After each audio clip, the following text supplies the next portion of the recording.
Egaa dhaggeeffadha. Kanaafiyyuu isa kanaafuu uummanni Oromoo maal hubachuu qaba ree? Waraanni bilisummaa Oromoo maali?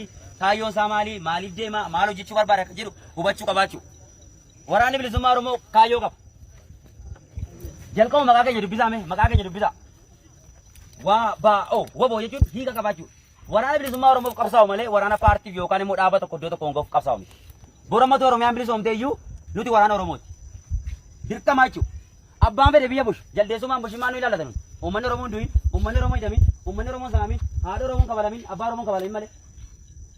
Ajaa qabnaan irraa hin qabnu abbaan fedhe bush. Oromoo ta'e achi rabee immoo uummata Oromoo miidha ta'an immoo hidhumatti dhufaa hawwe. Dirqama jechuudha. Har'a fudhadha Ameerikaa. Ameerikaan maaliif addunyaa kana guutuu mootii? Waan humna qabdu, waan xiyyaara qabdu, waan jeettii qabdu. Garuu immoo biyya doofumaa gadi wal geggeessatti immoo maal jettu? Hawwee baachuun maashinii isaa darbeedha. Ituu qawwee darbuu baay'ina darbete Ameerikaan maa guyyaa guyyaatti qawwee oomisha. Maaf addunyaan guutuu Ameerikaa biraadha.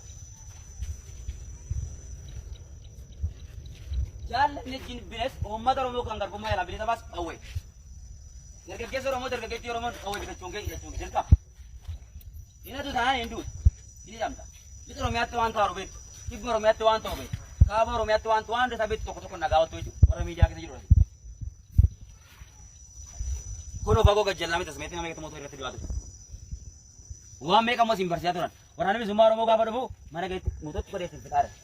Maali sammuun keenya madooshaadha. Maaliif beektu? Namni sammuu isaa madooshaa maal qofa yaada? Mismaara qofa yaada. Yeroo hundumaa yaada mismaara qofa yaada jechuudha. Sammuun keenya uummanni Oromoo barachuu qaba, hubachuu qaba. Erga hubatee immoo hiriiree waan isaaf ta'u fudhachuu qaba, waan isaan ta'an immoo diduu qaba. Waan didee fidhamuu qabu, waan didee du'uu qabu, waan nama mormitanii fidhamuu qabdan. Waan nama mormitanii ajjeefamuu qabdan. Kun ta'uu qabu uummata kanarraa hafuu qaba. Yoo fedhe naa jaallatu yoo fedhe naa jibbu kun mirga keeti. Waan na jibbiteef garuu hidhamuu qabdu, ari'atamuu qabdu jennee. Isa kanaaf kaayyoo waraana bilisummaa Oromoo maallee mirga ree murteeffannaa uummata Oromoo argamsiisee hacuuccaa saamichaaf kolonii gahuu hundaa'e uummata Oromoo bilisa baasu qabsa. Eenyuun waraana bilisummaa Oromoo. Isa kanaafuu kaayyoo waraana bilisummaa Oromoo sadammaa qaba. Isaati tarree lafa qofa. Mirga ree murteeffannaa uummata Oromoo argamsiisanii hacuuccaa uummata Oromoo irraa kaasuu, kolonii uummata Oromoo irraa kaasuu, saamicha uummata Oromoo irraa kaasuu qabsa waraana bilisummaa Oromoo. Hacuuccaa jechuun maal jechuudha? Saamicha jechuun maal jechuudha? Kolonii jechuun maal jechuudha? Tokko tokko ilaala waraana. Saamicha jechuun fakkeenya buna furan. Bunni baay'inaan isa oomishamaa liqa Oromiyaatti oomishama. Dhugaa miti kun? Dhugaadha. Kontorbaandii immoo eenyu kanidha? Isin marqaddaa kontorbaandii asatti keessatti qaba. Lakkabsee to'attee asirratti qaba. Qabaa jira. Inni garuu iji bunaa maal akka fakkaatu hin beekne, hundeen bunaa maal akka fakkaatu hin beekne hoo.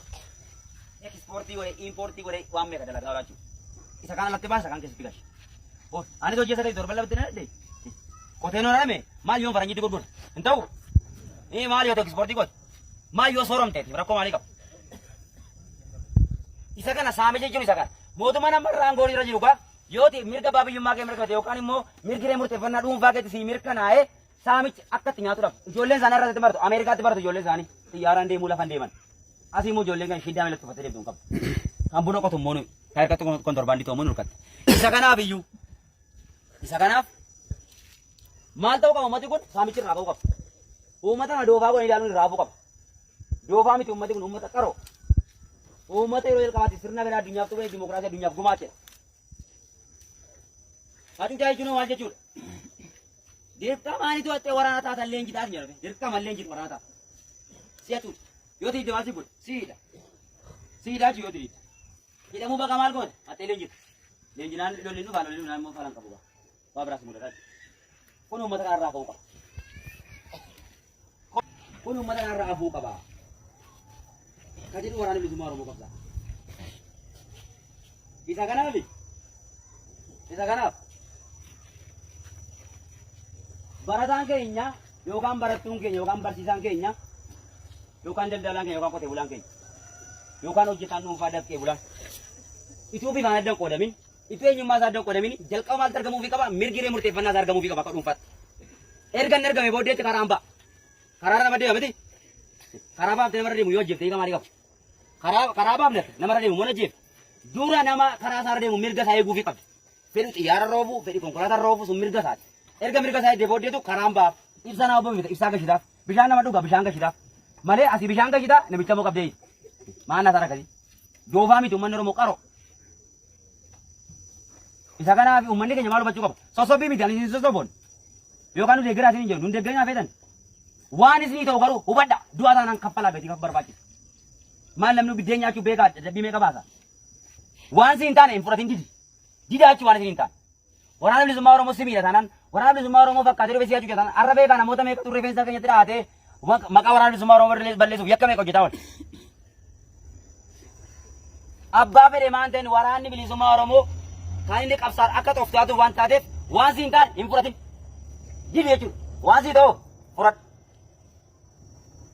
Hin sodaatina haga yoomitti sodaanna jaarraa deemee tokko faarii keessa kan garmaa jiru uummata Oromoo malee maal ta'e hin jiru uummata Oromoo malee isa kanaaf uummanni Oromoo kana hubachuu qabu inni itti aanu yeroo isin barsiisanii maaf tokko rikoordii isaa dhaggeeffadheera waan kan jedhan namooti as keessaa waraana bilisummaa Oromoo odeeffannoo laattanii akkas taatan isin barsiisan gaaf tokko yoom kaasa dubbachuu baate odeeffannoo uummata seeraan arganii milishaa marraa arganii odeeffannoo kaabinee mannuu ga'e dhaabramee.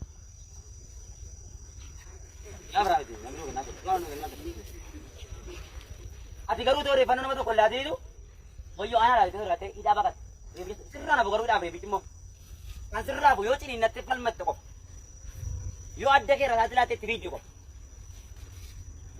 nageenya isin jechi tokko waaqaa faranjiini abbaa majabaatee gargaaru na sobee amma tuumee namni amantiitti cimaa tokko diphee kana irratti kufe yoo waaqayyo fidii bullukkootti uusee fideetti ni waaqayyo Injiro amantiin akkasii neebinaa ta'a harka sii kennee sammuu sii kennee hojjettee uffachuun kee dirqama jechuudha mana keessa teessee waaqayyo na bilisomsa jechuun yookaan waaqayyo na ushi jedhi jabaadhu hojjedhu waaqayyo si gargaara yeroo sana